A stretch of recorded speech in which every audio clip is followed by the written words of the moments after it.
Doctora, se cerró la cámara, la pantalla. No la vemos.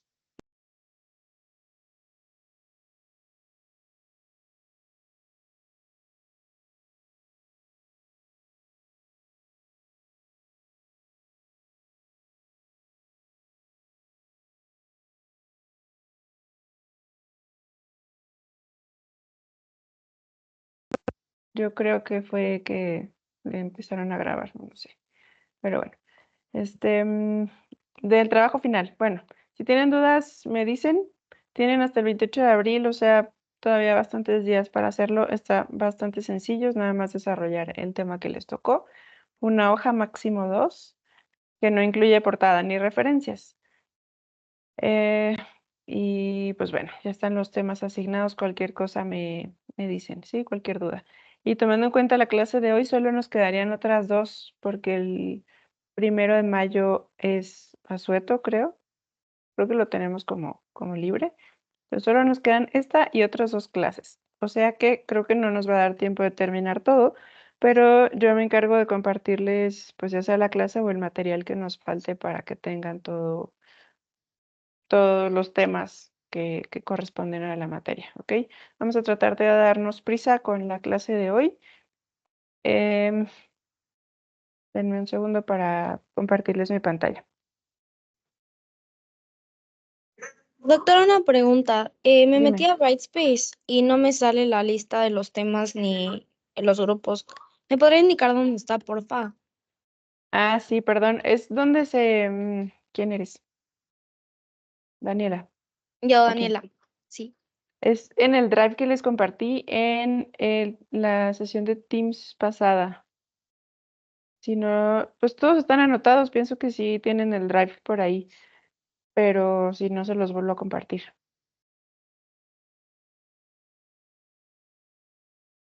Y también doctora Nicole Gallardo ya está aquí en la reunión. Ok, sí, vi que me llegaron los dos mensajes de los dos que se conectaron, pero estaba este, con la explicación. Ya, está bien, no se preocupen. Entonces, a ver, creo que sí fue la clase anterior o... Sí, aquí está. Sí, doctora, ya le encontré el drive, gracias. Ah, bueno, perfecto. Ok. Entonces, les comparto mi pantalla.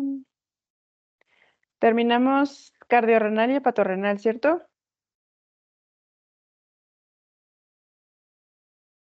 Que yo recuerde con ustedes, espero que sí. Y quedamos que íbamos a empezar con la clase de farmacología. Entonces, les puede sonar un poquito extraño, va a ser solo un repaso, pero repaso de varias cosas. Entonces, quizás sí nos lleve toda la clase de hoy. Si logramos terminar, empezamos el tema que sigue. Entonces, en cuanto a farmacología, obviamente lo que me importa no es darles una clase de farma, sino hacer énfasis en lo que respecta a la función renal, a los riñones, a cuando no funcionan bien los riñones, etcétera. Y básicamente vamos a hablar de perlas de farma renal, ¿ok? Nada concreto, varias cosas que iremos revisando. Entonces, como generalidades es importante considerar lo siguiente en nefro. Nuevamente, aquí es importante que sepamos y que estimemos la tasa de filtrado glomerular con la creatinina, el sexo y la edad del paciente. Hay que conocer los principios farmacológicos y de seguridad de los medicamentos porque cada uno tiene que ver con la función renal. Algunos, pues no todos. Y causas de nefrotoxicidad, qué medicamentos se asocian más con toxicidad renal. Y eso es lo que vamos a ver en esta clase. Entonces, en el punto número 1, donde tenemos que saber estimar la función renal y tomarlo en cuenta siempre que indicamos un medicamento, es pues calcular. CKD-EPI 2021. Generalmente vamos a tener solamente creatinina, como en este ejemplo que les puse acá, hombre de 27 años con creatinina de 1.8 miligramos por decilitro, tiene una tasa de filtrado glomerular de 52. Entonces, es lo que con esto nos vamos a quedar ahorita, déjenlo como aparte, solamente recordando este concepto, y luego los principios farmacológicos. La enfermedad renal es una comorbilidad común que altera la farmacocinética de muchos medicamentos. Farmacocinética, ahorita vamos a recordar qué es eso, con qué se come, va a depender en función renal, en nefro, depende del paciente y del medicamento, ¿ok? Y es muy importante que lo tomemos en cuenta porque una prescripción incorrecta puede causar ya sea que el tratamiento no funcione o que haya efectos adversos por no tomar en cuenta la tasa de filtrado o la dosis del medicamento. Entonces, tasa de filtrado, ya está, palomita. Y del medicamento, farmacocinética, pues hablamos de absorción, distribución, metabolismo, excreción y farmacodinámica, ¿no? Cómo funciona el medicamento, pues en cuestión. De ciertos medicamentos que nos importan en cuanto a cómo funciona todo esto, hay que ajustar ciertas dosis según la tasa de filtrado, etcétera, son los diuréticos, anticoagulantes, analgésicos, algunos analgésicos antihipertensivos, algunos antibióticos, el tratamiento para VIH, la quimioterapia. Estos son algunos ejemplos. En realidad, lo que vamos a ver son los que están bueno, sí, vamos a ver varios de estos, no todos los grupos, porque no nos da tiempo, pero luego les comparto más información de lo demás. En cuanto a farmacocinética, vamos a enfocarnos en lo renal. Primero, hablar de absorción es subsecuentemente hablar de biodisponibilidad, ¿no?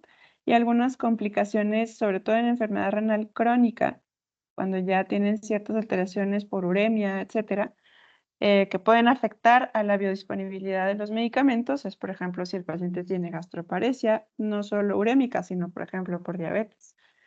Si porque tiene enfermedad renal y están urémicos, tienen vómito, o tienen alteraciones gastrointestinales como diarreas crónicas, edema intestinal. Recuerdan cuando hablamos de la furosemida que si tenemos edema gástrico o intestinal se disminuye la absorción de los medicamentos y está pues, menos disponible para su aprovechamiento sistémico. Las alteraciones en el pH gástrico que pueden surgir de la misma enfermedad renal o por uso de inhibidores de la bomba de protones como omeprazol, los antihistamínicos H2 que ya suelen no usarse como la ranitidina, que nuestros pacientes los utilizan, ¿no? Y, por ejemplo, si usamos quelantes de fósforo o hierro oral que pueden formar complejos insolubles con algunos fármacos como quinolonas, levotiroxina. Quelantes es esto, ¿no? Que se unen el fármaco con algún metal o con alguna mineral y hacen que se aproveche menos esa sustancia, ¿no? Entonces, se sugiere que cuando se toman quelantes en pacientes con enfermedad renal, se tomen 2 horas antes o 6 horas después del quelante o incluso de alimentos, los medicamentos, ¿no? Para que se aprovechen, se absorban mejor.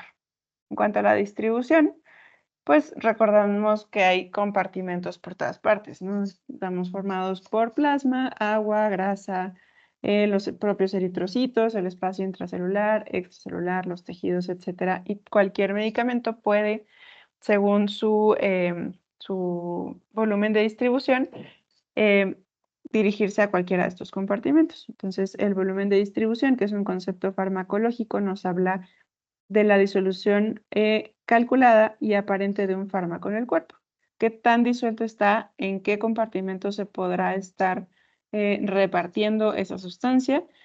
Y no vamos a hacer ningún ejercicio ni vamos a ahondar más en esto, pero recordando que el volumen de distribución es igual al cociente de la dosis que administramos del medicamento, en este caso en miligramos, dividido entre la concentración plasmática de ese fármaco. Y por ejemplo, si decimos que un fármaco tiene un volumen de distribución de 100, entonces por cada 10 miligramos que le demos al paciente de X medicamento, con este volumen de distribución, lo que vamos a tener es una concentración en plasma de 0.1 miligramos por mililitro. Y así tenemos que conocer este volumen de distribución para saber qué tan concentrado o qué tanta concentración tenemos de ese fármaco en el plasma. Más o menos, como ejemplo, se los puse aquí en esta gráfica, donde Esto es volumen de distribución menor y esto aquí va incrementando, ¿no?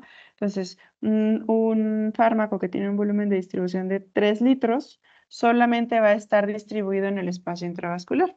Entre más va incrementando la distribución, se va repartiendo en los demás compartimentos. Pasa del intravascular al espacio intersticial, a mayor cantidad de litros de volumen de distribución, pasa al espacio intracelular y por último al espacio de grasa. Entonces, eso es importante para saber qué tan lejos llega el medicamento. Si necesitamos que llegue al espacio intracelular, pues tendrá que ser un fármaco que tenga un volumen de distribución muy amplio.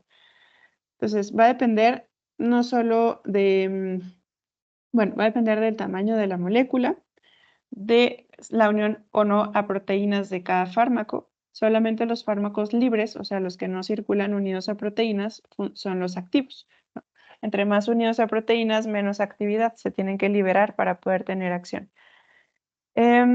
Su solubilidad, entre más liposolubles, incrementa el volumen de distribución y la capacidad de depuración del fármaco. Si se depura muy rápido, pues se va a distribuir más poco. ¿Y qué esto que tiene que ver con nefro? Pues bueno, de nada serviría que el fármaco sea excelente en cuanto a su mecanismo de acción si no se puede distribuir a los tejidos a los que queremos llegar. Entonces, por ejemplo, en enfermedad renal crónica afectan las toxinas urémicas porque estas compiten por algunos receptores y entonces disminuyen el volumen de distribución de fármacos como dioxina, tambutol, no sé si recuerdan, va a salir más adelante en esta clase, pero la caricatura que les puse de la furosemida, de los mecanismos de resistencia de furosemida, que compite por el mismo receptor en el túbulo, en el asa de Henle, y uno de los que compiten es precisamente la urea. Entre más urea tengamos, pues más difícil va a ser que la furosemida funcione, por decir un ejemplo. Y la hipoalbuminemia también. Estos pacientes en algunas ocasiones cursan con albumina baja en sangre. Y esto recuerden que si tenemos poca albumina, se libera, hay más fármaco libre en sangre y por lo tanto su volumen de distribución va a ser mayor, ¿no? Y pues igual, furosemida, fenitoína, cianocomarina circulan unidos a proteínas y va a depender de cuánta albumina haya circulando en sangre. En cuanto a su metabolismo, que ya saben todos los procesos metabólicos, funciones enzimáticas, ¿qué puede afectar en la enfermedad renal? Pues, por ejemplo, si hay enfermedad renal con alteraciones hepáticas o sea, justamente por toxinas urémicas se altera también parcialmente el metabolismo hepático. El estrés oxidativo activo, que casi siempre se va a encontrar presente por el hecho de que la enfermedad renal es un proceso inflamatorio por sí mismo y de estrés oxidativo. El hígado y el intestino disminuyen en la enfermedad renal, puede ser expresión de citocromos P3A4, 2C9, que pues son necesarios para metabolizar algunos medicamentos, de hecho bastantes. Les pongo aquí algunos ejemplos de eso. Citocromo P450 funciona o lo utilizan para su metabolismo todos estos medicamentos. Entonces, por ejemplo, si este es nuestro sustrato que solemos utilizar bastante en nefro, pues tenemos que tener mucho cuidado con las otras sustancias que utilicemos, porque algunos que se conocen como inductores, si le damos fenitoína a un paciente que está tomando estatinas, lo que va a pasar es que va a aprovecharse más del citocromo esta fenitoína y va a disminuir el efecto o el metabolismo de las estatinas. Y al contrario, los inhibidores, estos medicamentos, si los están tomando los pacientes, si le damos ketoconazol a un paciente que está tomando tacrolimus, lo que va a hacer es que va a inhibir el citocromo, o sea, más que inhibir, va a permitir que aproveche más el tacrolimus el citocromo y va a haber niveles circulantes en sangre mayores de tacrolimus. Entonces, todos estos guardan relación, todos estos los solemos utilizar en nefro. También en cuanto a la ajantina oxidasa, pues comparten su metabolismo, la azatioprina y el allopurinol están prohibidísimos. Está prohibidísimo dar allopurinol y azatioprina al mismo tiempo por el hecho de que tienen efectos secundarios graves a nivel de la médula ósea. por decirles algunos ejemplos. Entonces, estos inhibidores incrementan los niveles séricos de este sustrato. En cuanto a su excreción, pues es la eliminación del fármaco del organismo. Algunos son de eliminación hepatobiliar, pero otros son de aclaramiento renal, sobre todo los más hidrosolubles. Entonces, este aclaramiento o eliminación total del fármaco desde que llega hasta que es excretado depende de esos 3 o 4 factores: de la tasa de filtrado glomerular del paciente, de la secreción tubular, que secreción, recuerden que es el paso de dentro del túbulo hacia la orina, y la reabsorción, ¿no? O sea, la reabsorción, que sería justamente lo que se encuentra en la orina y se pasa nuevamente hacia la sangre, se reabsorbe. Y también depende de la fracción no unida a proteínas del fármaco. Entonces, esa sería como esta formulita de aquí, de aclaramiento. Cualquiera de estas, como ustedes ya lo hemos repasado en las distintas clases, pues puede estar afectada en la enfermedad renal, ¿no? Y cualquiera de estas puede afectar a el aclaramiento final de muchos de los medicamentos, sobre todo los de eliminación renal. Y justamente aquí les pongo esta gráfica donde vemos en la línea negra son medicamentos que tienen 0% de eliminación renal. En la línea roja tenemos medicamentos que tienen eliminación renal, pero también no renal, digamos que puede ser hepática, ¿no? O de otro tipo. Y los de la línea azul son medicamentos que únicamente son eliminados por los riñones. Entonces, esta línea nos habla de la tasa de filtrado glomerular. Esta es una tasa de filtrado normal. Conforme se va perdiendo filtrado glomerular, pues se elimina mucho menos ese fármaco, se va a acumular en el cuerpo y puede causar efectos tóxicos. El que no se elimina por el riñón, pues no tiene nada que ver, ¿no? Con la tasa de filtrado, se elimina pues por otros métodos. Y luego, otra perla importante que vamos a ver ahora es el ajuste de dosis de los medicamentos. Son estos 6 puntos que hay que tomar en cuenta, que no es que los vayamos a desglosar, pero es para que los tengan a la mano siempre que necesiten ajustar alguna dosis, ¿no? Tenemos que tener la información clínica y demográfica relevante, pues, de cada paciente, ¿no?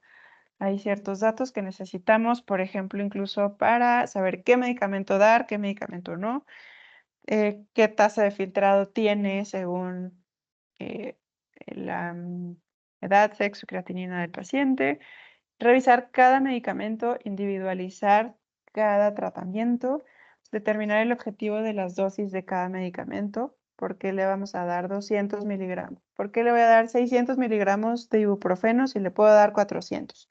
Etcétera, ¿no? Puede ser que haya una razón, por eso hay que determinar el objetivo de cada dosis y de cada medicamento. Ya que le damos el tratamiento al paciente, debemos monitorear los parámetros de respuesta al tratamiento. Si respondió, bien. Si respondió, pero creo que puede responder con una dosis menor, probar, etcétera, ¿no? Obviamente no podemos hacer eso con todos los medicamentos, pero debemos evaluar que estén respondiendo al tratamiento que estamos empleando y valorar respuesta clínica y ajustar tratamiento. Es un poco esto mismo, ¿no? Si respondieron bien, si no requiere ajuste, nos mantenemos igual hasta la recuperación o etcétera. Cuando hablamos de furosemida que tienen taquifilaxia, pues quizá inicialmente la respuesta clínica fue favorable, pero después hicieron taquifilaxia y requirieron más dosis de furosemida. Entonces vamos a empezar con medicamentos concretos. Ya vamos a empezar a hablar de medicinas. Entonces, ¿quién me puede decir? Bueno, aquí más bien tenemos los 4 compartimentos principales de la nefrona, que bueno, después del glomérulo es el túbulo proximal, el asa de Henle, el túbulo distal y el conducto colector.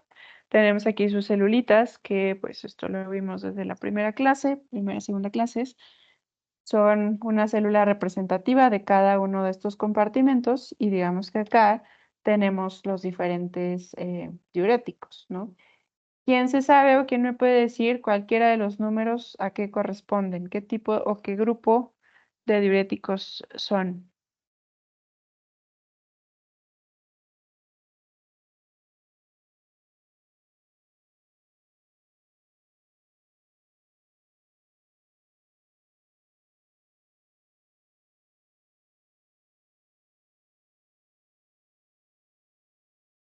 ¿Nadie?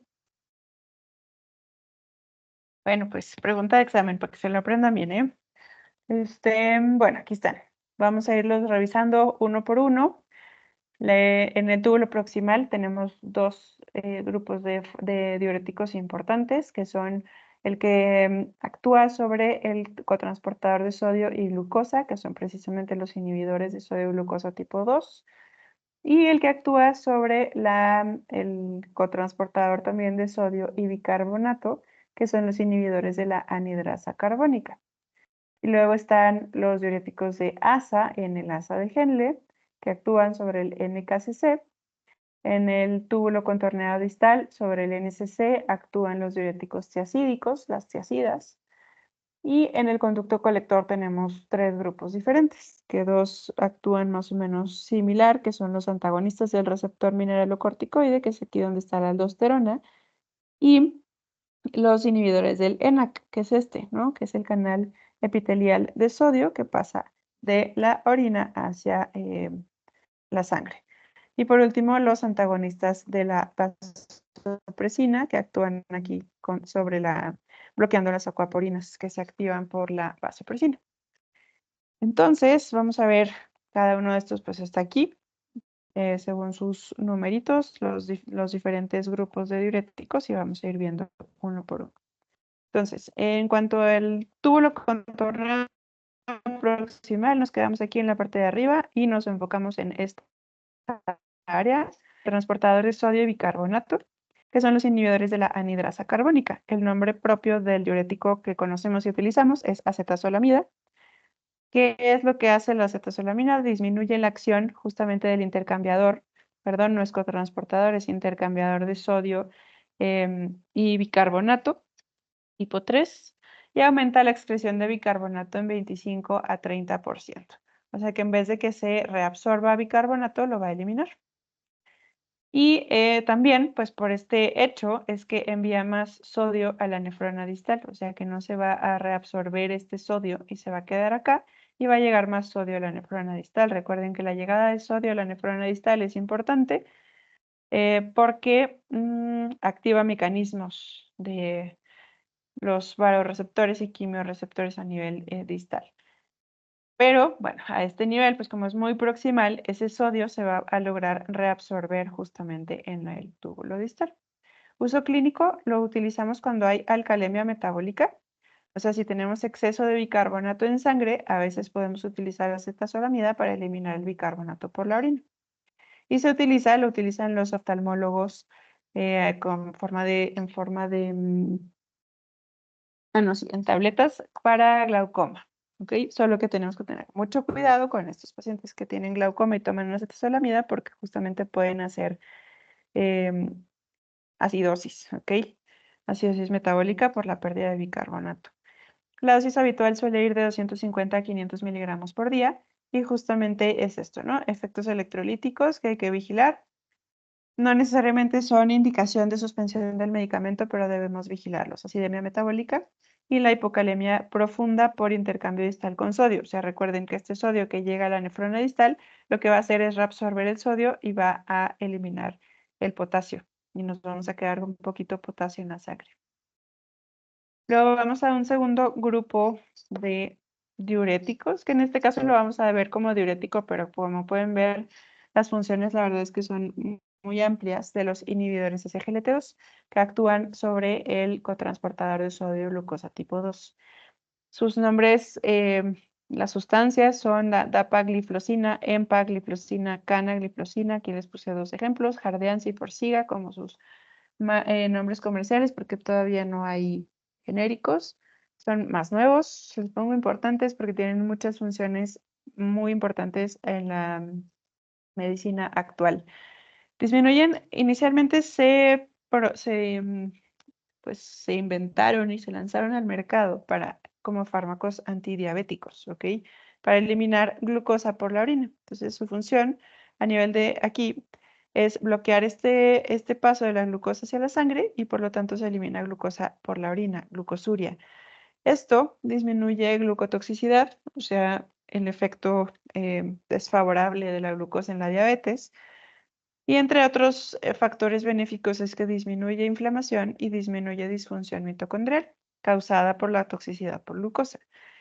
A su vez, esto disminuye el gasto de energía y la hipoxia celular, porque tenemos esta menor disfunción mitocondrial que las mitocondrias utilizan mucha energía. Por lo tanto, finalmente, esta función hace que se consideren a los SGLT2 como protectores celulares. Y otro efecto que tienen, justamente al no eliminar sodio ni glucosa, pues también se excreta sodio, también favorecen natriuresis. Y esto es un efecto muy importante para nosotros en nefro y en cardio también. Uso clínico en diabetes. Se ha visto que si bien no es tan efectivo, pero sí se ha relacionado con una disminución de la hemoglobina glucosilada de hasta 1%, y perder glucosa pues puede significar también perder peso. Entonces también se suelen utilizar como medicamentos para pérdida de peso en algunos casos. En falla cardíaca, en falla renal, en albuminuria y en hipertensión. Recuerden, porque también nos ayudan a, por este mecanismo, eliminar sodio en los casos de insuficiencia cardíaca, insuficiencia renal, además de que protegen las células de corazón y riñón. Y también se han asociado como antiproteinúricos bastante potentes. Dosis habituales solamente una tableta por día. De empagliflozina son 25 miligramos, de DAPA son 10 miligramos. Efectos adversos, la verdad es que pocos, poco comunes y son leves. Uno, la diuresis osmótica, porque eliminan glucosa. Y pueden generar hipovolemia, pues por eso son diuréticos, porque la glucosa jala agua consigo. Y infecciones urinarias, que en realidad pues no es tan común y no nos contraindica tanto la indicación para los pacientes. Suele ser más infecciones fúngicas que otra cosa.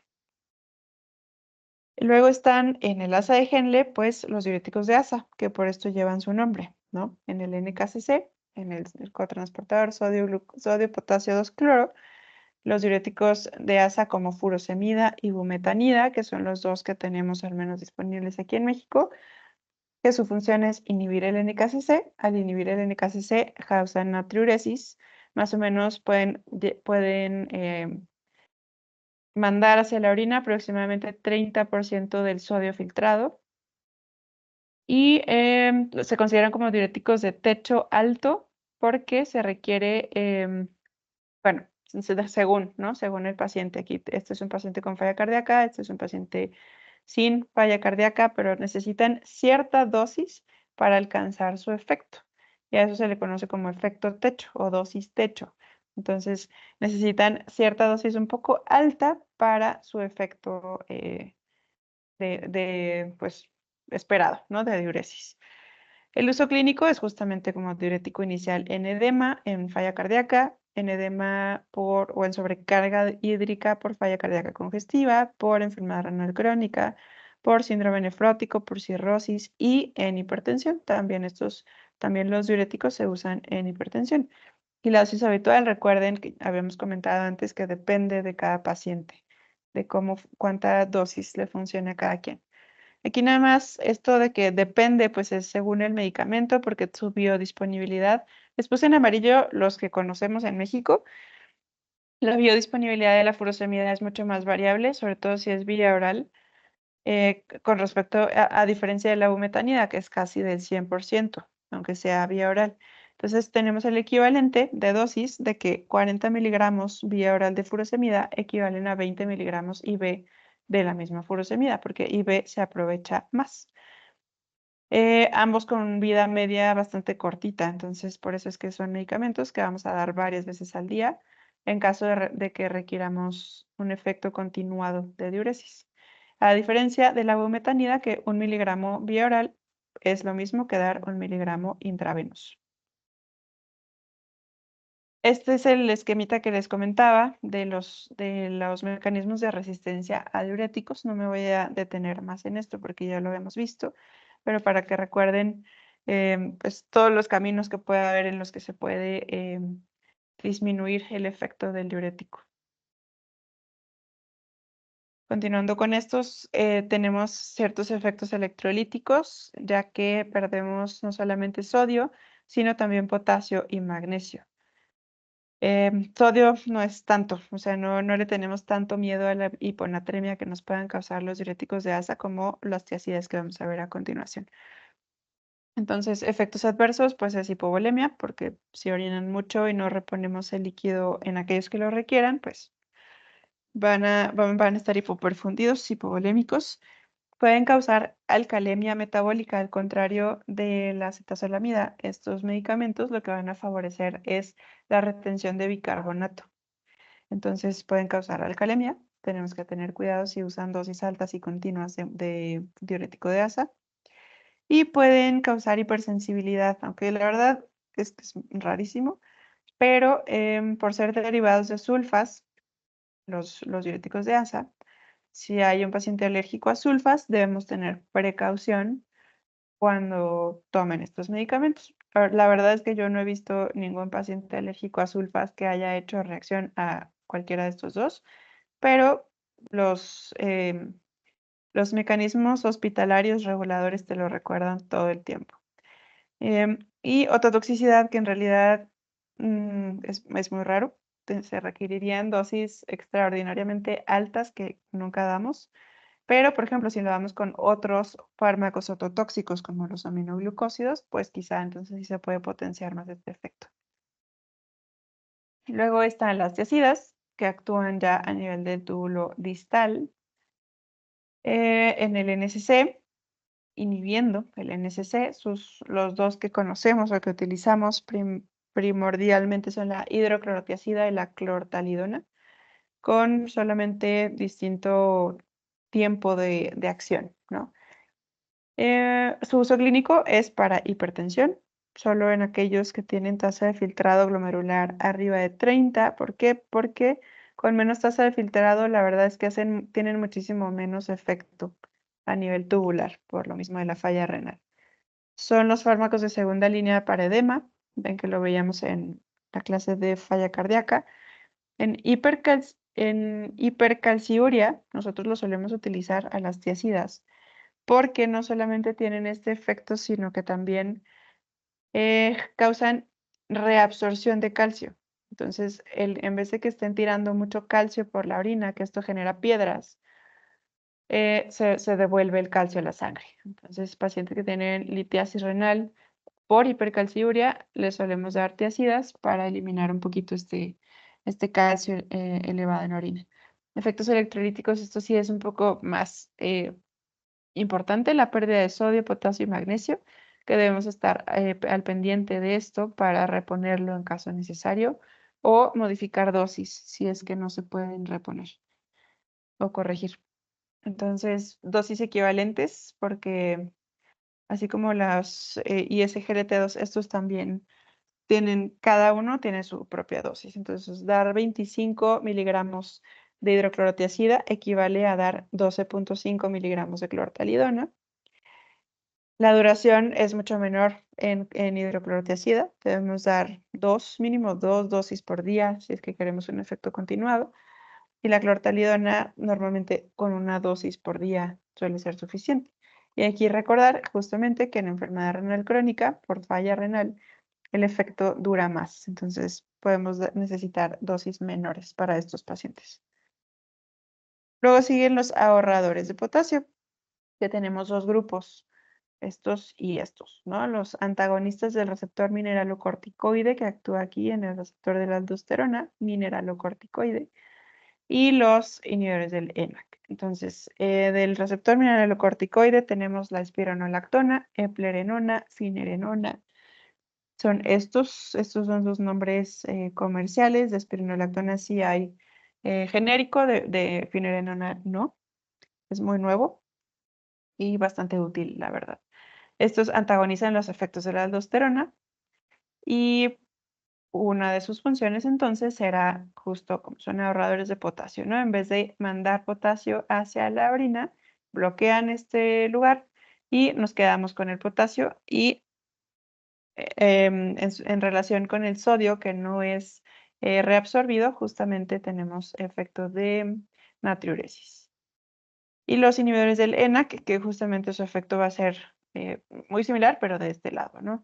favorecer la diuresis eliminando sodio, que son amiloride y triamtereno. La verdad es que no los solemos utilizar, al menos como diuréticos potentes en nefro. Utilizamos mucho más estos tres. El uso clínico sería diuresis, aunque leve, en cirrosis y en síndrome nefrótico, es donde están más indicados, porque en cirrosis ayudan a regular justamente el volumen eliminado de líquido de ascitis. Y en síndrome nefrótico porque además tienen cierta función nefroprotectora o antiproteinúrica. Entonces ayudan a disminuir la proteína que se pierde por la orina. En falla cardíaca también ampliamente utilizados. Y como ahorradores de potasio al usar otros diuréticos que hagan que se pierda potasio, ¿no?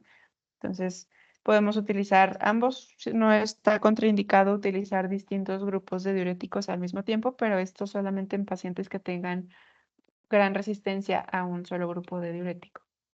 Y tampoco es válido, jamás, usar dos medicamentos del mismo grupo en un mismo paciente. Efectos electrolíticos de los ahorradores de potasio, pues justamente es que van a elevar el potasio en sangre, no necesariamente llega a niveles graves, justamente los riñones hasta cierto grado de función, pues van a lograr regular ese potasio, ¿no? Y pérdida de bicarbonato también. Efectos adversos, puede haber hipercalemia y puede haber ginecomastia en los que usan, los pacientes que usan espironolactona, porque es un antagonista no selectivo del receptor mineralocorticoide, a diferencia de estos dos que sí son selectivos.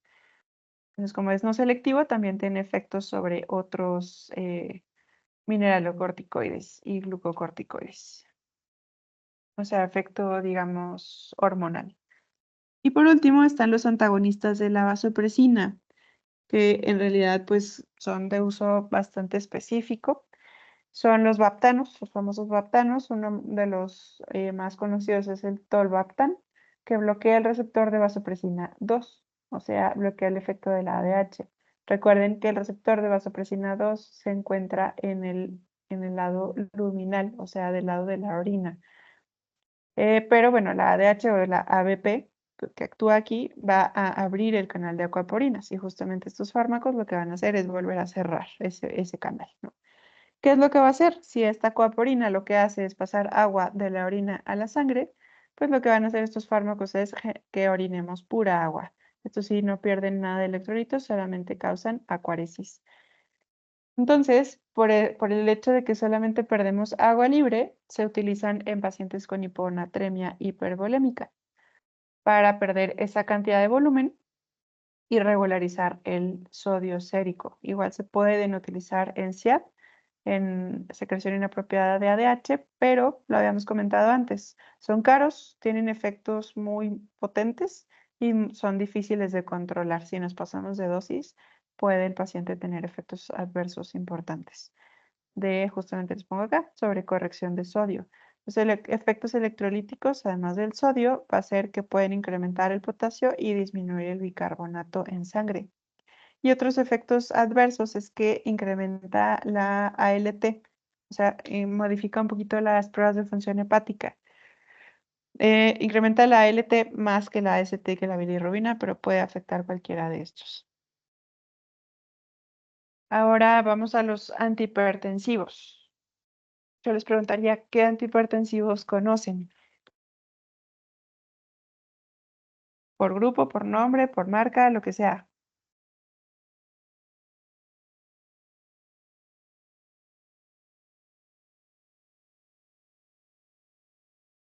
O ninguno, nadie. Los ARA2, los calcio antagonistas, beta bloqueadores. Ok. Bien, estos son algunos de los Los grupos, IECA ¿no? también. Ajá, entonces aquí les pongo en esta tablita unos ejemplos, solamente son algunos ejemplos de los antihipertensivos que conocemos, ¿no? Y que utilizamos todo el tiempo. Entonces tenemos los IECA, los ARA2, alfa bloqueadores, beta bloqueadores, calcio antagonistas, diuréticos. Y acá abajito les puse los ISGLT2 que ya no desgloso porque los acabamos de mencionar. Entonces, los IECAs son los inhibidores de la enzima convertidora de angiotensina. Aquí están las funciones de cada uno. Se conocen por su terminación PRIL, como enalapril, lisinopril, captopril, cada uno de estos con efectos, perdón, con vías medias diferentes, etcétera. Vamos a hablar de todos ellos ahora a continuación. Efectos principales es que disminuyen resistencias vasculares sistémicas y volumen sistólico. Igual, prácticamente igual que los ARA2, que son bloqueadores del receptor de angiotensina 2, terminan en sartán, como los sartán, telmisartán, valsartán, irbesartán, etcétera, etcétera. En los bloqueadores alfa, de los receptores alfa, justamente disminuyen resistencias vasculares sistémicas. El que solemos utilizar es prazosin, así termina su terminación, aunque hay otros, pero este es el que tiene más efecto sobre la presión arterial. Están los beta bloqueadores que justamente bloquean los receptores beta de distintas formas, ahorita lo vemos. Terminan en LOL, metoprolol, carvedilol, bisoprolol, etc. Su función, quizá recordarán que son también fármacos antiarrítmicos, disminuyen frecuencia cardíaca y modifican el volumen sistólico.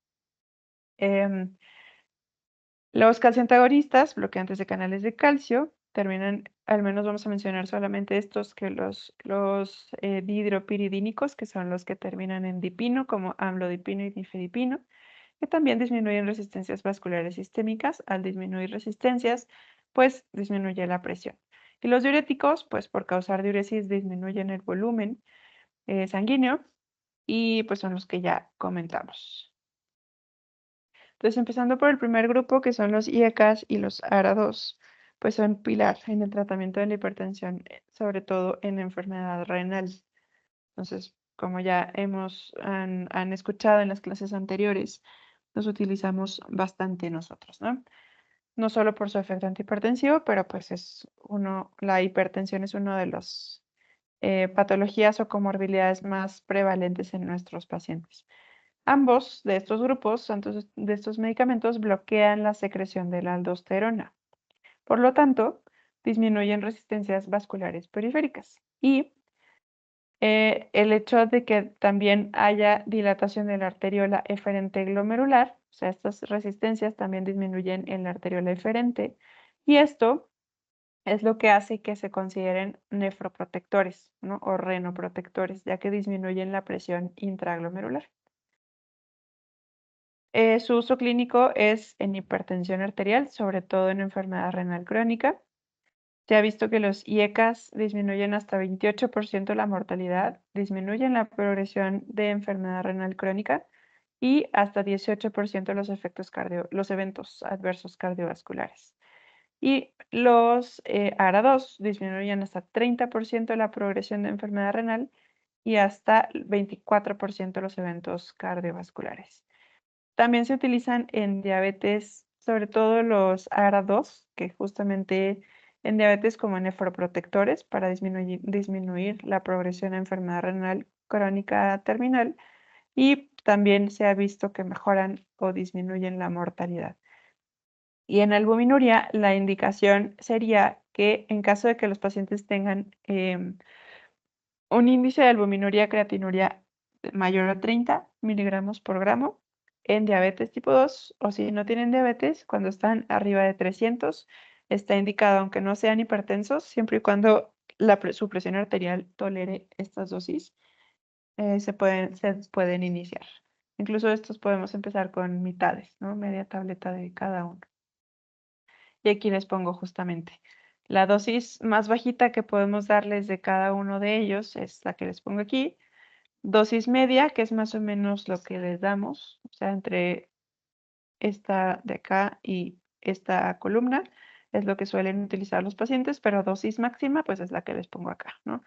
No podemos pasarnos de 100 miligramos de losartán, de 40 de enalapril, de 320 de valsartán, etc. Efectos adversos, los IECAS se asocian con cierta frecuencia con tos. Luego empezamos el tratamiento con los pacientes y empiezan con tos seca y pues es efecto directamente de los IECAS. Y también se han asociado con angioedema.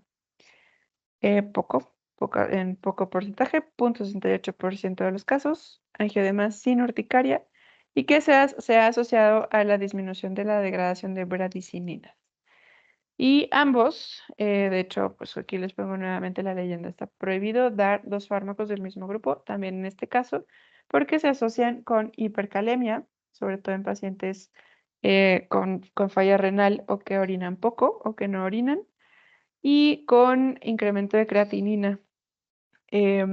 Normalmente cuando damos estos medicamentos, y justamente porque mejoran la hemodinámica intraglomerular, puede haber un poco de aumento de creatinina, pero no mayor al 30%. O sea, si es mayor al 30%, se debe modificar la dosis o suspender el medicamento.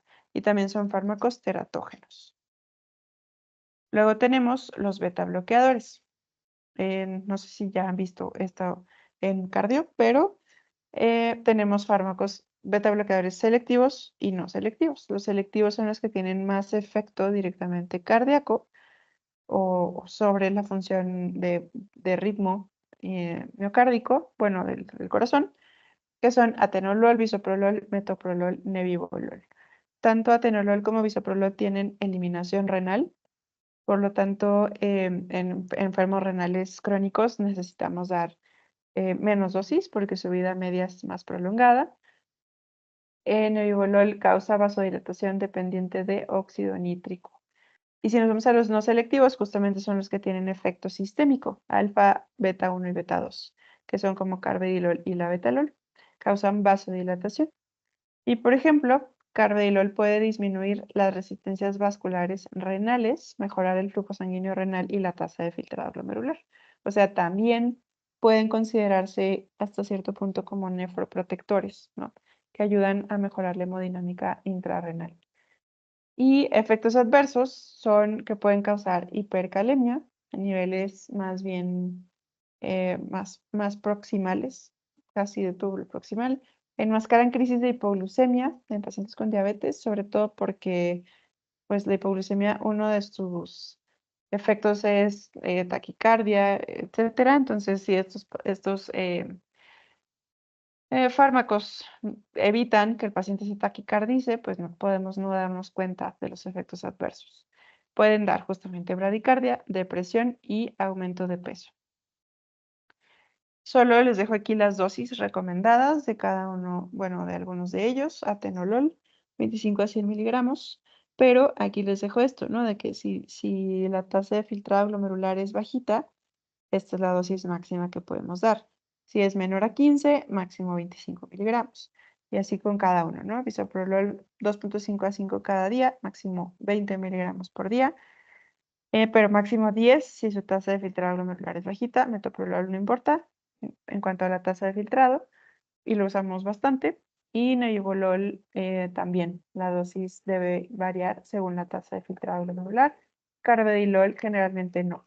Podemos utilizar, más bien esto depende de los requerimientos del paciente.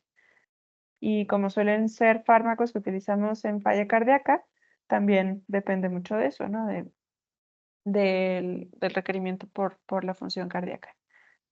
Y luego vienen los alfa bloqueadores, que son vasodilatadores sistémicos por, por excelencia, digamos, funcionan bastante bien para bajar la presión cuando está muy elevada, pero suele ser un poco peligroso por justamente esto, ¿no? Porque esta vasodilatación puede ser poco controlable y pueden causar hipotensión postural, mareo, incluso síncope.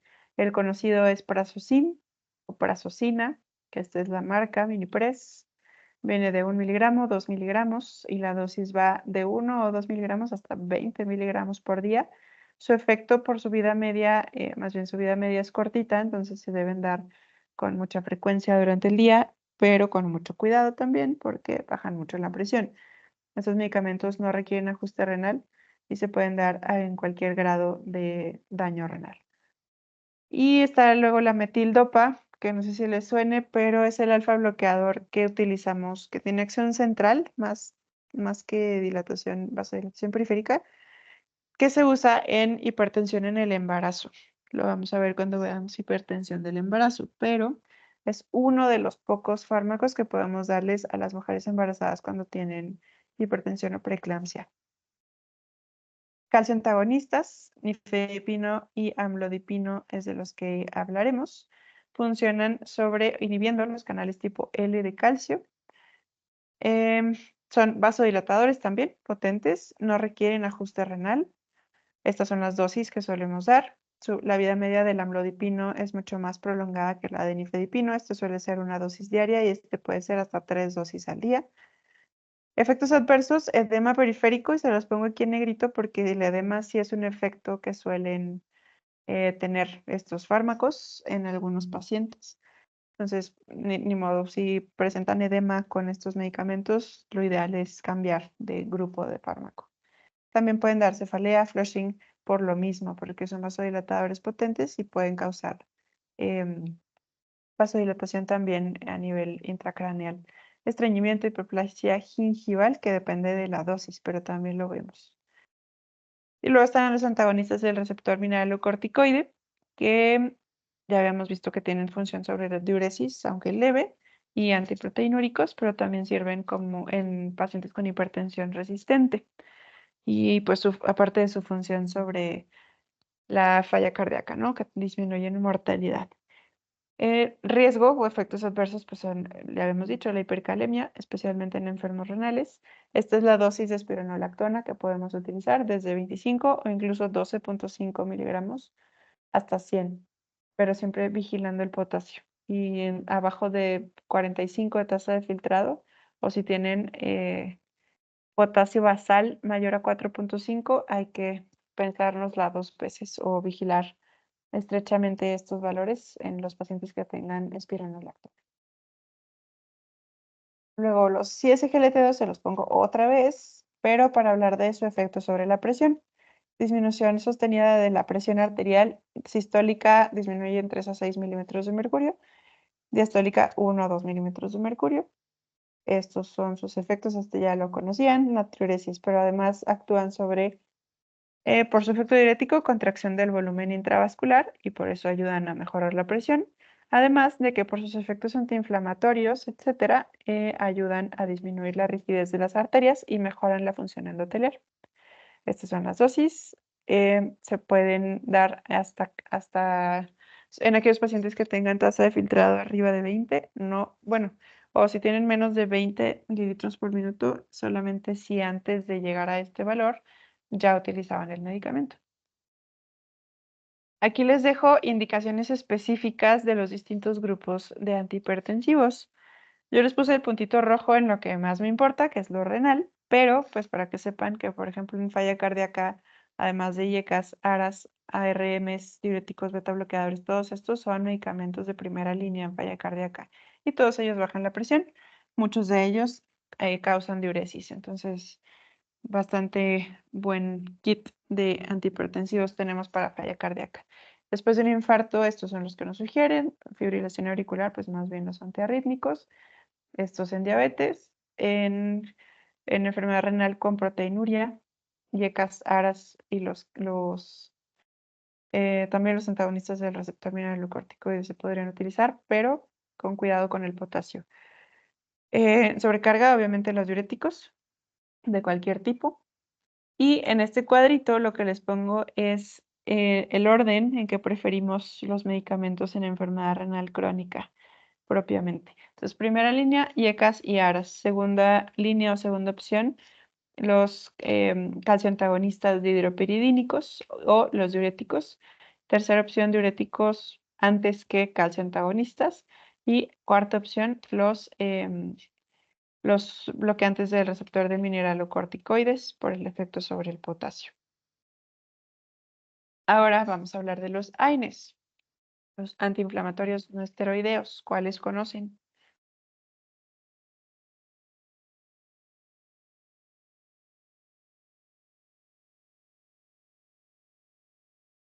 El ibuprofeno. Ajá. ¿Qué más? ¿Puede ser el ketorolaco? Y también, ¿qué más se La les ocurre? indometacina. Ok.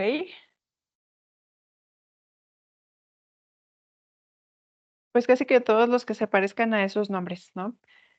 Entre otros, ibuprofeno, ketorolaco, naproxeno, diclofenaco, si se fijan se llaman similar. También los COX-IPS, ¿cómo se llaman? Los COX-2, también son AINES y también son nefrotóxicos. Entonces vamos a hablar de ellos. Primero, recordando un poquito de sus efectos, pues son inhibidores del COX, que esto inhibe la producción o la función de las prostaglandinas. Dato importante, los riñones expresan tanto COX-1 como COX-2, por eso es que los dos grupos hacen un efecto nefrotóxico en ciertos pacientes, ciertas dosis, ciertos casos.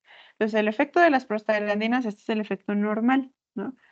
Y este es el efecto que hacen los AINES sobre esto, ¿no? Al bloquear o al inhibir el efecto normal de las prostaglandinas. Entonces, a nivel renal, importa que si las prostaglandinas favorecen hipotensión e hipoperfusión, el efecto de los AINES va a ser disminuir el flujo sanguíneo renal y la tasa de filtrado glomerular.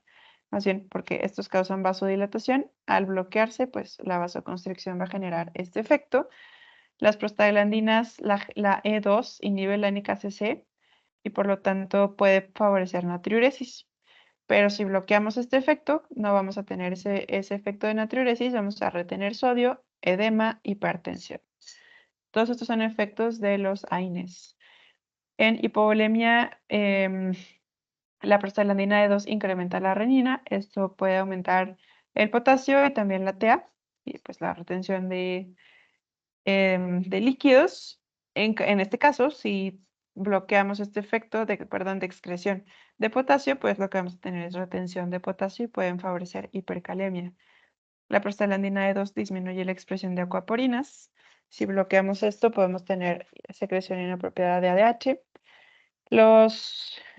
También actúan sobre tromboxano A2 en la agregación plaquetaria, por lo tanto también los AINES se asocian con hemorragias por efecto antiagregante. Entonces, su farmacología, pues, digamos, en cuanto a la vida media, los que tienen vida corta son, por ejemplo, ibuprofeno, indometacina, ketorolaco. Naproxeno, piroxicam tienen efecto más prolongado. Tienen metabolismo hepático, pero no por eso no van a tener efecto renal, ¿no? Tienen leve unión a proteínas, o sea que tienen amplia posibilidad de actuar, ya que están muy libres por la sangre. Un dato curioso, por si les interesa el dato, es que los AINES a nivel tópico, si utilizamos alguna pomada creo que lo que hay es, por ejemplo, diclofenaco, perdón, no pasa nada, ¿no? Al menos sobre el riñón, no hay efecto renal sistémico. ¿Qué importancia tienen los AINES en la función renal? Pues muchísimos efectos. Uno es que incrementan 20% la probabilidad de hacer lesión renal aguda, acelera la progresión de enfermedad renal crónica, el hecho de que favorecen hipercalemia.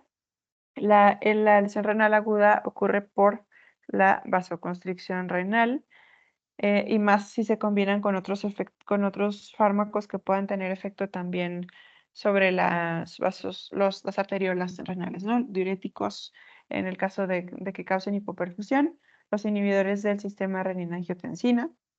También pueden causar efecto nefrítico, o sea, como alérgico, digamos, nefritis intersticial, que puede ser aguda o crónica. También pueden asociarse con glomerulonefritis membranosa, focal y segmentaria, cambios mínimos. Pueden hacer necrosis papilar, sobre todo en aquellos que tienen más tendencia a enfermedad vascular, como los diabéticos. También tienen efectos cardíacos, disminuyen el efecto de los antihipertensivos y aumentan los eventos cardiovasculares, como infarto y exacerbaciones de falla cardíaca. Está prohibido que les quede muy claro que un paciente que tenga dolor torácico, sabemos que los AINES son medicamentos, entre otras cosas, para el dolor. Un paciente que tenga dolor torácico es prohibidísimo dar AINES, porque aunque queramos nosotros tengamos la intención de quitarle el dolor, si es dolor torácico por angina, de ninguna manera vamos a poderle quitar el dolor, porque la fisiopatología es muy distinta a cualquier otro dolor y además podemos exacerbar el daño miocárdico. Y también, pues ya saben, ¿no? Que causan dispepsia, úlceras pépticas, sangrado de tubo digestivo por el efecto que hacen también los COX sobre la mucosa gástrica. Intoxicación o sobredosis por AINES pueden dar náusea, vómito, mareo, acidosis, acidosis anemia, crisis convulsivas, anemia aplástica. También como intoxicación o sobredosis pueden dar lesión renal aguda, pero en este caso es más reversible. Pero también, pues, ¿qué vamos a hacer si hay intoxicación, si hay sobredosis? Solamente vigilar. Si la lesión renal es muy grave, pues hemodiálisis, pero en realidad solo por la gravedad de la lesión y no para eliminar el fármaco, porque por su unión a proteínas, pues en realidad no se dializan. Hay que evitarlos en pacientes que tengan tasa de filtrado glomerular menor a 30. En aquellos que tienen 30 a 60, hay que usar cursos cortitos del medicamento solo cuando es 100% necesario, ¿no? Que tengan, pues, por su efecto antiinflamatorio, sobre todo. Tener mucho cuidado o evitarlos en pacientes que tomen litio o inhibidores del sistema renina-angiotensina-aldosterona porque pueden favorecer más la lesión renal. En insuficiencia cardíaca o cardiopatía isquémica aguda, recuerden, nunca. Y en hipertensión portal y cirrosis, también evitar AINES, también por la mayor probabilidad de que desarrollen falla renal. Pero les dejo aquí alternativas para protección renal con analgésicos, o sea, no necesariamente tenemos que utilizar AINES todo el tiempo para el dolor. Entonces va a depender de qué tan intenso es el dolor, qué tan crónico o agudo, qué tipo de dolor es y el objetivo que tengamos del tratamiento. Y nosotros, uno de nuestros objetivos va a ser prevenir daño renal y evitar que progrese la enfermedad renal. Entonces, tengo estas 3 opciones para ustedes. Para prevenir esto, para lograr estos objetivos, es el paracetamol. Se los pongo en verde para que se acuerden que es nuestra primera opción casi siempre. Entonces, funciona como antipirético y analgésico leve, si bien no tiene efecto antiinflamatorio. Entonces, pues en ese caso no sería útil. Su metabolismo es hepático, la dosis máxima es de 4 gramos por día. Los AINES, pues tienen indicaciones precisas. Dolor agudo y con dosis y duración mínima, ¿ok? Y pues en inflamación. Inflamación más bien no tanto por alguna enfermedad crónica, sino por algo más agudo. Y los opioides son otra buena opción, aunque tienen un efecto más potente analgésico. Tenemos, por ejemplo, el tramadol. El tramadol es bastante bueno, bastante potente analgésico, no daña el riñón, pero en pacientes con enfermedad renal crónica puede incrementar su concentración y causar toxicidad, entonces tenemos que tener mucho cuidado. En cambio, buprenorfina y fentanilo tampoco dañan el riñón, son seguros en enfermedad renal, pero pues obviamente son fármacos de manejo controlado, ¿no? Solo intrahospitalario o son los famosos parches, pero pues que tiene que ser con receta especial, etcétera. Entonces, en este esquema o en este cuadro, yo les pongo los ejemplos de los analgésicos que se pueden utilizar según el tipo de dolor que tengan los pacientes, ¿no? No tiene nada que ver un dolor neuropático que un dolor nociceptivo. El neuropático es ir directamente más hacia a los nervios, con gabapentina, carbamazepina, antidepresivos tricíclicos como primera opción. Y en dolor nociceptivo, más bien la primera opción siempre es el paracetamol. Optar por AINES tópicos cuando de plano no podemos darle AINES a los pacientes.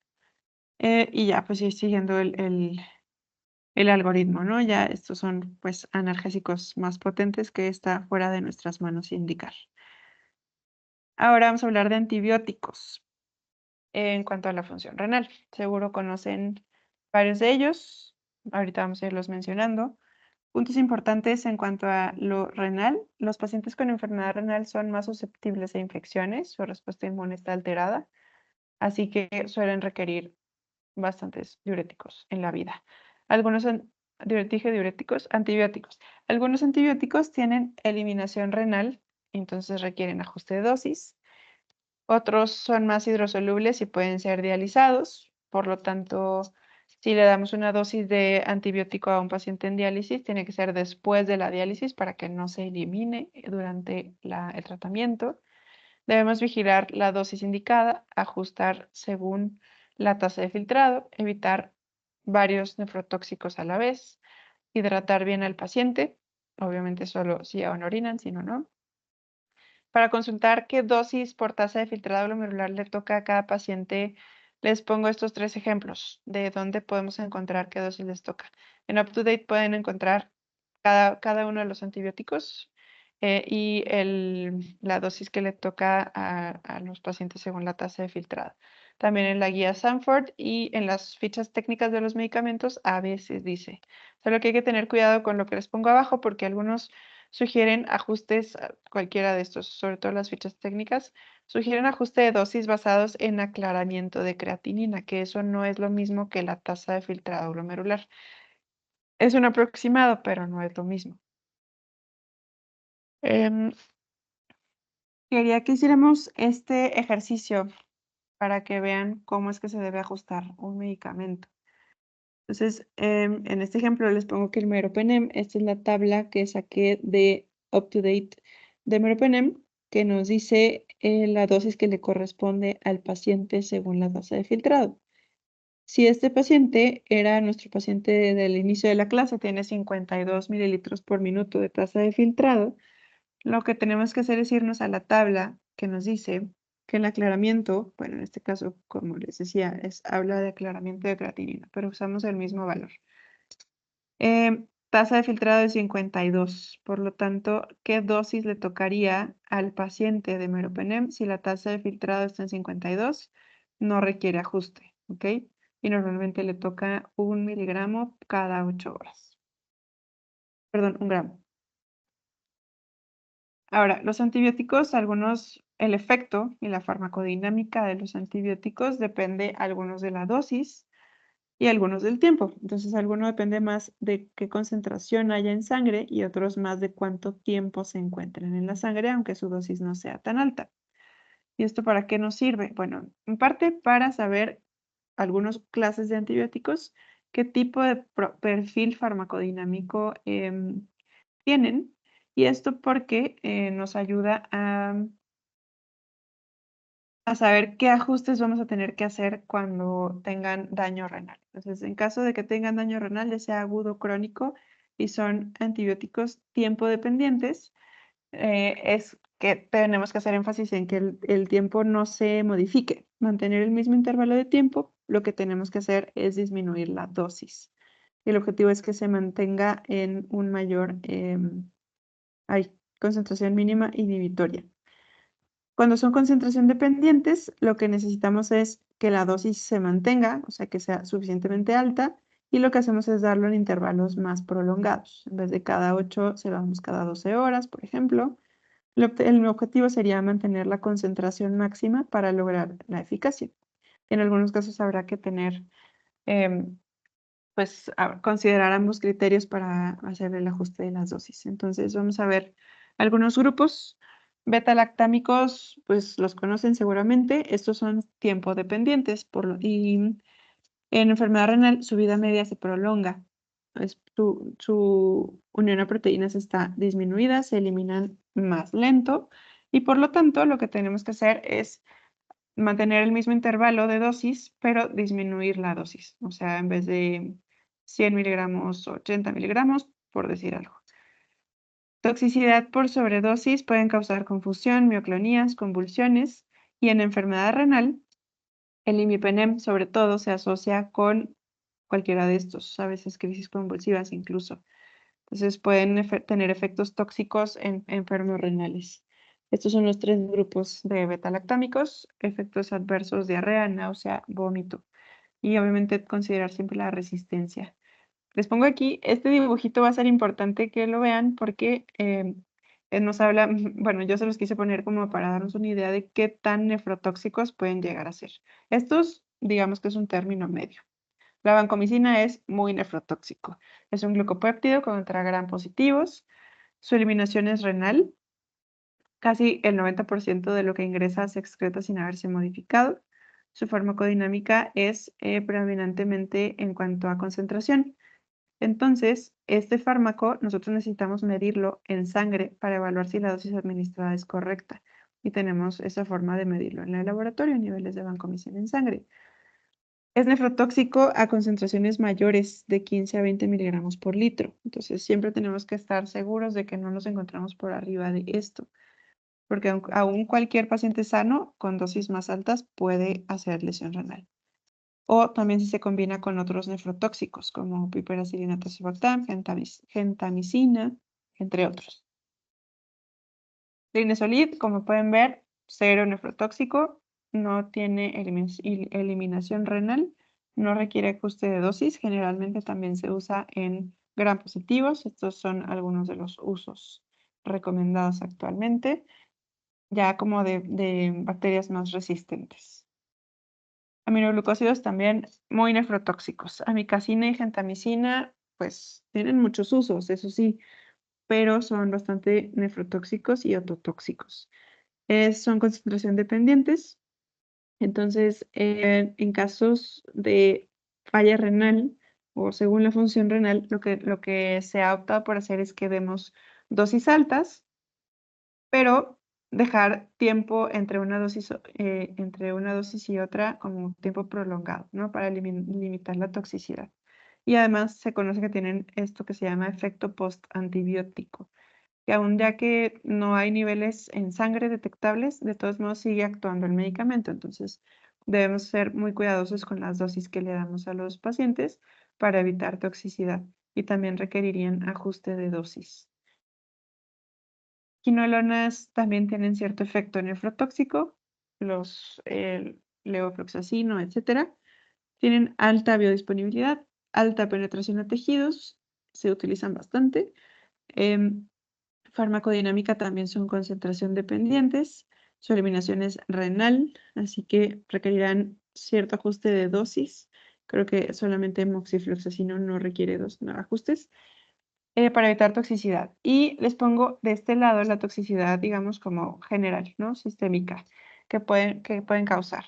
Ruptura tendinosa, esto yo lo recuerdo como pregunta de ENARM o de Ceneval o algo así, entonces para que se lo aprendan.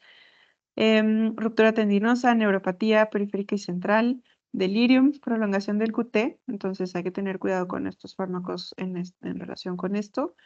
Y hablábamos de quelantes al principio de la clase. Recordar que quelantes, como hierro, como carbonato de calcio que utilizamos en enfermedad renal crónica, disminuyen la absorción de estos medicamentos y por lo tanto también su efectividad y por lo tanto también pueden favorecer resistencia al fármaco. Entonces hay que tener cuidado si lo damos con este tipo de otros medicamentos. El trimethoprim sulfamethoxazol, que es el famoso Bactrim, también tiene su componente nefrotóxico. La verdad es que anteriormente se había asociado con mucha resistencia, pero como se dejó de utilizar muchos años, otra vez está volviendo a ser útil para varias bacterias y bueno, microorganismos. Su vida media se va a prolongar en falla renal, requiere ajuste de dosis para evitar su toxicidad. Toxicidad puede ser síntomas gastrointestinales, toxicidad hematológica, una de las que más miedo nos pueden dar es la anemia megaloblástica. Y los efectos adversos renales que el Bactrim se conoce por inhibir el ENaC también y por lo tanto también puede dar hipercalemia. Y también se ha asociado con efectos tubulares como NTI, o sea, nefritis tubulointersticial, y como cristaluria o formación de cristales. Entonces aquí les dejo algunos ejemplos de qué mecanismos tienen de daño renal cada uno de los grupos que hemos comentado. A nivel tubular, a nivel glomerular, a nivel del ENaC, etcétera, ¿no? Igual los antivirales, estos no los comentamos con detalle, pero también estos grupos de antivirales también se asocian con efectos sobre todo tubulares, la mayoría, de daño renal. Algunos se asocian con litiasis por lo mismo, por depósitos de cristales en los túbulos. O Fanconi, que es un tipo de acidosis tubular renal que lo da el tenofovir. Algunos antifúngicos, como anfotericina B y caspofungina, sobre todo la anfotericina B no liposomal, dan citotoxicidad directa sobre todo a las células tubulares y por lo tanto pueden dar acidosis tubular. Ambos fármacos. Estos son algunos de los ejemplos de cristales que pueden formar algunos de los antibióticos. Amoxicilina, ciprofloxacino, aciclovir y Bactrim. ¿Ok? Así a simple vista de microscopio directo. Quiero que hablemos tantito de antirretrovirales por el hecho de que pues tenemos población que los utilizan. De que tenemos 5 clases de antirretrovirales que atacan distintos pasos del ciclo del VIH. Las guías recomiendan utilizar 2 clases, combinar al menos 2 clases, sobre todo pues, nos recomiendan inhibidores de integrasa y de la transcriptasa reversa de forma inicial. Esto pues con todos estos objetivos contra la enfermedad, ¿no? Pero tenemos riesgo renal. Muchos de ellos son de eliminación renal y requieren ajuste de dosis, algunos son nefrotóxicos, interactúan entre ellos favoreciendo más toxicidad, entonces hay que conocer qué efectos, cualquiera de todos estos efectos pueden generar algunos antirretrovirales. De los más nefrotóxicos, sobre todo tenofovir disoproxil fumarato, que todavía se utiliza en muchos pacientes, en muchos lugares del país. Abacavir y ritonavir ya casi no se usan. Y de los que están en desuso por haberse asociado con nefrolitiasis, tubulopatías, etcétera, son atazanavir e indinavir, inhibidores de proteasa, que pacientes con pH alcalino, bajo IMC, dosis altas de estos medicamentos, que utilizan booster como ritonavir, climas cálidos y poca ingesta de líquidos, pueden tener más riesgo de nefrolitiasis. Entonces, en esta tabla tenemos algunos ejemplos de inhibidores de transcriptasa reversa y les enmarqué el famoso Truvada que contiene tenofovir disoproxil fumarato. Aquí les pongo en rojo el TDF porque estos son sus iniciales para que diferenciemos, bueno, que TDF es el que suele tener este efecto nefrotóxico, justamente su potencial nefrotóxico es en causar enfermedad renal o lesión renal aguda. Puede llegar a enfermedad renal crónica, pueden hacer Fanconi y diabetes insípida nefrogénica. Entonces, tenemos que tener en cuenta que se debe ajustar a función renal y en cuanto empezamos a ver que tienen toxicidad renal, es preferible cambiarlo por otro tipo de ITRs. Evitar en adultos mayores, en pacientes con proteinuria, con comorbilidades, con enfermedad renal crónica o con tasa de previa o con tasa de filtrado que ya haya disminuido a menos de 60 mililitros. El que sí podemos utilizar, que es como su hermano mayor, es el tenofovir alafenamida fumarato. Se parecen muchísimo. Este es disoproxil fumarato y este es alafenamida fumarato. Este sí se puede utilizar, tiene también muy buen efecto contra el virus antirretroviral y se ha asociado muchísimo menos o casi nada con efecto renal. ¿Okay? Sí tiene algo de posibilidad de causar toxicidad tubular proximal, pero este se prefiere y es también de muy buen efecto antirretroviral. De estos prácticamente no los solemos utilizar, pero que sepan que tampoco tiene grandes efectos a nivel renal. Bueno, el TAF, el TAF, el alafenamida fumarato es el que contiene el Biktarvy, que también lo usan bastante actualmente los pacientes con VIH. Ritonavir es otro antirretroviral que también se asocia con bastantes efectos nefrotóxicos. Y pues bueno, en esta clase la verdad es que tenía muchísimas más diapositivas que quise mejor eliminar. La lista de medicamentos es interminable, son muchísimos. El riesgo de daño renal existe, pero los medicamentos pues son parte de nuestro actuar diario y hay que saber cuándo y cómo utilizarlos. Más bien lo que yo les sugiero después de esta clase es que se apoyen en esta información y en su estudio personal, en la revisión de cada fármaco, lo que sea que necesiten indicar para tomar decisiones en el futuro.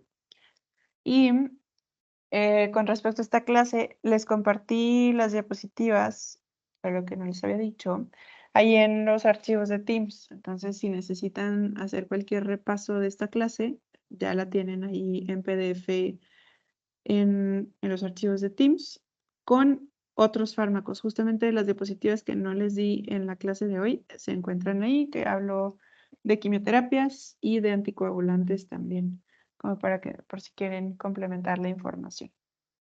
Y pues nada, se nos fue el tiempo, pero para la próxima clase revisamos este tema de hipertensión arterial y nefropatías del embarazo, sobre todo hipertensión en el embarazo. ¿Ok? ¿Alguna duda? ¿Comentario? Oigan, yo sí tengo un comentario. La próxima semana no voy a estar de viaje y no sé si me va a ser posible conectarme pues a la hora de la clase.